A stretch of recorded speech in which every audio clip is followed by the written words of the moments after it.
Na bangi ni tofauti na kilevi chochote. Bangi inakwenda kupiga moja kwa moja bangi kwenye ubongo, sawa? Na linapigaje? Linaondosha sehemu ya akili. Likiondosha ile sehemu hairudi tena. Ndio maana mvuta bangi mwisho lazima awe huke, lazima akili haiwezi kurudi ile namba alomwachia Mungu, alomlea nayo, alomuumba nayo Mwenyezi Mungu. Akili ya mwanadamu imeumbwa. Umeona hii kofia ya huyu? Umeona? Mnaona hizo cutting umeona hizo? Au chujio, mnajua chujio la nazi? Likoje chujio? Vitobo tata. Sasa ubongo au hiyo kitu kinaitwa dhakira, Mungu ameumba kama chujio. Kama chujio. Yaani vitobo vingi. Ukiwa umejua kitu kimetoka kitu nje, kimeenda kuziba kwenye kitobo kimoja. Kinakaa pale.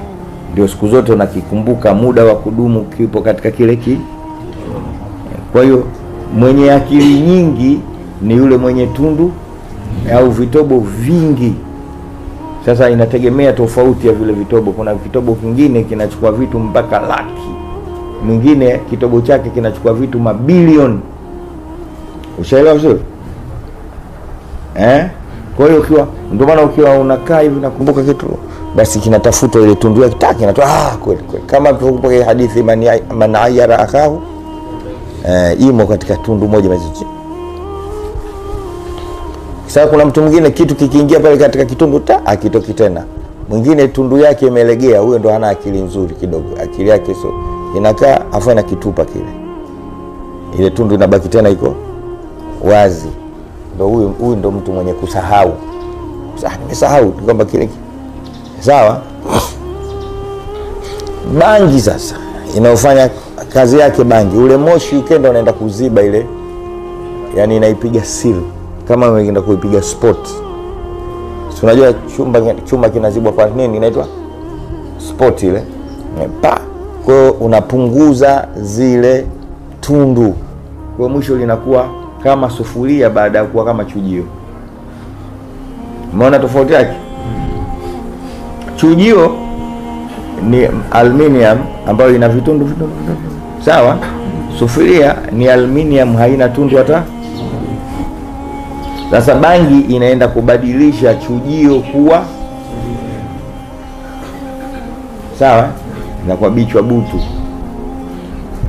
Na ikiziba bangi, ikiziba tundu moja haibuki tena.